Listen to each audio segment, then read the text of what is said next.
Qué bueno volvernos a saludar, continuar con nuestro estudio, lección 8, el impacto del diezmo. Texto central, 1 Corintios 9, 13 y 14.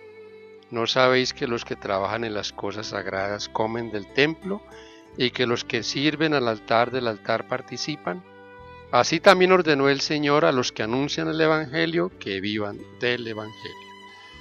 Nuestra lección 7, la lección pasada, era la lección sobre la honestidad para con el Señor, un asunto de fe y cómo no puede haber un reavivamiento si no está incluido allí en ese reavivamiento y reforma el plan del diezmo. Analizamos también cómo la primera referencia al diezmo tiene que ver cuando Abraham entrega el diezmo a Melquisedec. Este plan del Señor, un plan que es un paso fundamental en la experiencia de cada uno de nosotros como mayordomos de Dios, del cual no podemos quedarnos por fuera de este sabio plan de nuestro Dios. Y esto traerá un impacto. Trae impacto en la iglesia, trae impacto en el mundo y principalmente impacta nuestra vida, porque nuestra vida espiritual sufre una transformación al ser un mayordomo fiel del Señor. Juntos financiaremos la misión. Es la orden del Señor a que nosotros seamos los que llevaremos la misión al mundo, predicaremos el Evangelio en el mundo. Y esta es la obra más maravillosa que Dios otorga a aquellos a los que Él llama. La obra de la predicación, la obra más importante, porque es una obra que tiene que ver con la salvación, con la eternidad para tantas personas, tantos hombres y mujeres que todavía no han oído hablar del Señor.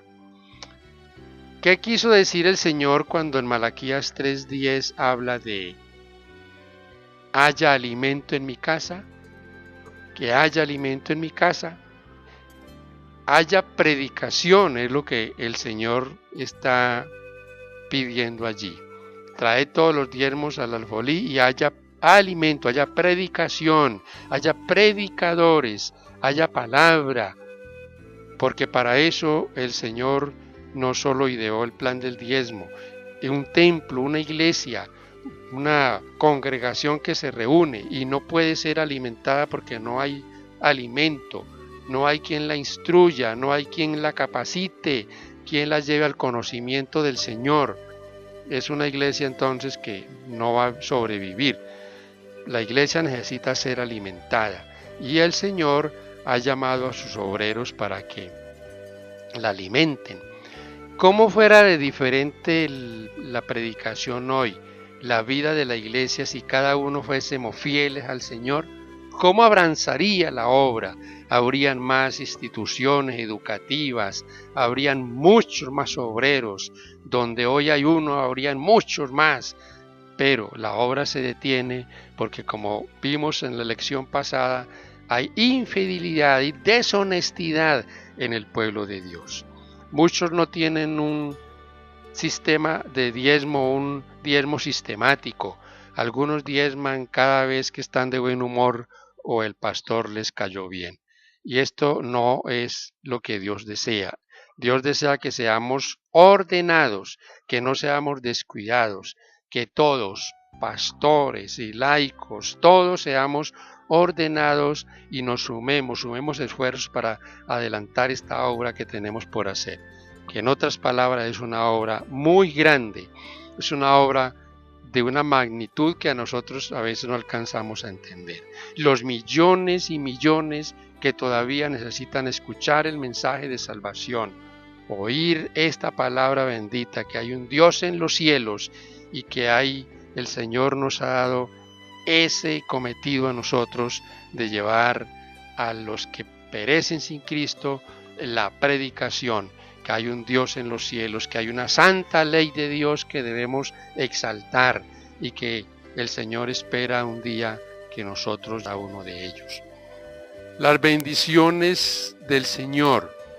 ¿Otorga el Señor bendición? Malaquías 3:10 dice que habrá bendición hasta que sobreabunde. El Señor bendice a sus fieles. ¿Cómo los bendice? De 1000 maneras. Nos bendice con esa paz que nos da. Nos bendice con el gozo de ser participantes en el plan de salvación. Cuando nosotros participamos de este plan, cuando nosotros llevamos nuestros diezmos, esa ya es una bendición, ser partícipes del plan de salvación y de que la obra se expanda por el mundo.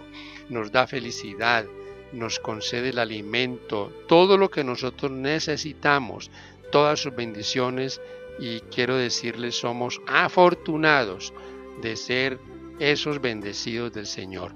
Bendecidos para bendecir. El apóstol Pedro dice que hemos sido llamados para heredar bendición, y el apóstol Pablo para que también entonces los que necesitan de nosotros puedan recibir de lo que nosotros hemos recibido.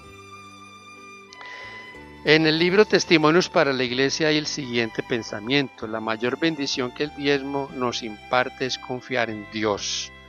El sistema especial del diezmo se fundaba en un principio que es tan duradero como la ley de Dios. Este sistema del diezmo era una bendición para los judíos, de lo contrario Dios no lo habría dado.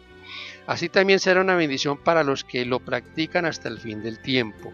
Nuestro Padre Celestial no creó el plan de la benevolencia sistemática para enriquecerse, sino a fin de que fuésemos una gran bendición para el hombre.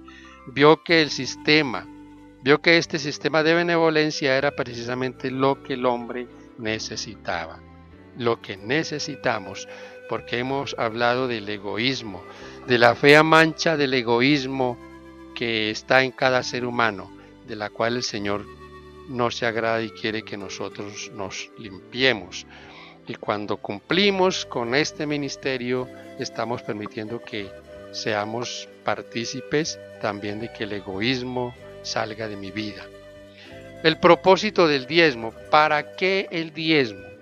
Ya en la lección estamos mirando que el diezmo es para la predicación, para que haya alimento en mi casa y para que hayan obreros, quienes prediquen el evangelio, quienes hablen al pueblo de la santa palabra de Dios y quienes busquen a las almas que perecen en el pecado. El apóstol San Pablo dice en primera a los Corintios, en el capítulo 9, el versículo 14, que los que anuncian el evangelio, que vivan del evangelio, que sean sostenidos con el diezmo que la iglesia está llamada a llevar a la tesorería. El diezmo debe usarse con un propósito especial y debe seguir siendo así. El diezmo ha sido puesto aparte con un propósito especial. No debe considerarse como un fondo para pobres. Debe dedicarse especialmente al sostén de los que predican el mensaje de Dios al mundo, y no hay que desviarlo de este propósito, porque como vimos en Levíticos 27:30, pertenece al Señor y es consagrado, es dedicado para una obra especial. El depósito. Siempre encontramos allí en la historia de Israel un depósito, un diezmo llevado a un lugar especial, un lugar específico. En la Biblia se presenta esto en este caso lo presentamos como la iglesia mundial.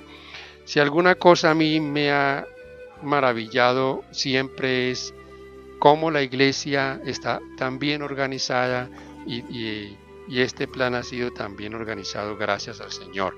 Por eso podemos hablar de una iglesia mundial, una iglesia que distribuye los recursos y avanza en el mundo, no una iglesia localizada, no una iglesia centrada en un solo lugar en el mundo, una iglesia que debe expandirse por todo el mundo. La iglesia local entrega sus diezmos, el pastor de la iglesia local es sostenido, pero también de ese diezmo se distribuye para otros lugares y así avanza la obra, gracias al Señor.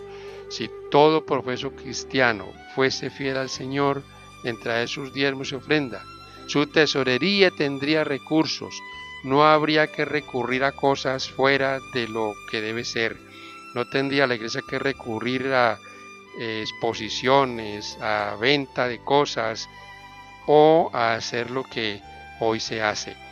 Ustedes se dan cuenta que hoy se usan muchos métodos para recoger fondos. Gracias a Dios, la iglesia no debe recurrir a esos métodos. La iglesia tiene un sistema ya ideado por el Señor, un sistema muy sabio. El plan de salvación y el diezmo por la fe. El apóstol San Pablo dice que nosotros somos salvos gratuitamente, que la salvación es un regalo de Dios, que es gratuita. En otras palabras, que yo no me voy a salvar porque diezme o porque ofrende o, como ya hemos hablado de esto, porque haga esto o aquello. En otras palabras, yo al Señor no le estoy dando nada. El diezmo es de Él, por lo tanto yo lo debo entregar porque es de Él. Y todo a Él se lo debemos. No hay nada que sea nuestro. Todo lo que tenemos nosotros es de Él. Simplemente nos lo ha dado para que lo administremos. Como el Señor Jesús exaltó a la viuda que depositó lo poco que tenía, unas monedas que ella tenía. Qué importante entonces la fidelidad y cómo el Señor ama a todo aquel que es fiel, a todo aquel que participa fielmente en el plan de sostener la obra, de permitir que la obra avance.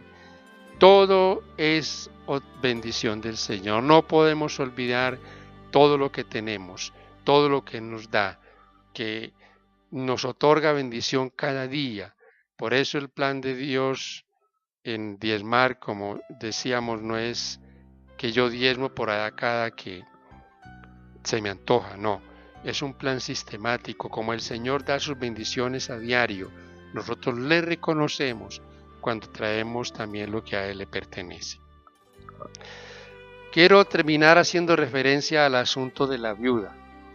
Recuerden cómo el Señor Jesús alabó a esa viuda por dar su dinero al templo, a pesar de toda la corrupción que había allí.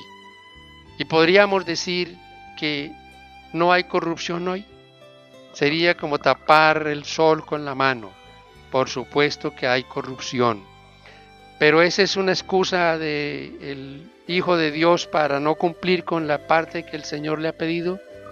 Algunos excusan su obligación a diezmar aluciendo que hay infidelidad, que los pastores no cumplen, que los obreros son infieles o son perezosos. Pero yo quiero decir, mi hermano, que cada obrero tendrá que dar cuentas al Señor de lo que hace. Tanto ellos como nosotros tendremos que rendir cuentas al Señor.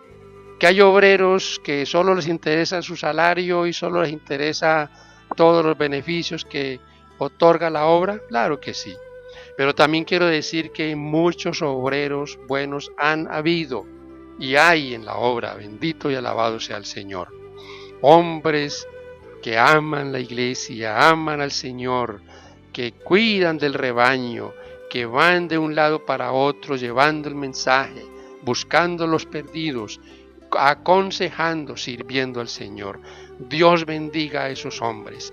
Y a aquellos que no están cumpliendo cabalmente, el Señor les llama a que reflexionen, a que vuelvan a lo que el Señor les ha pedido, a ser fieles.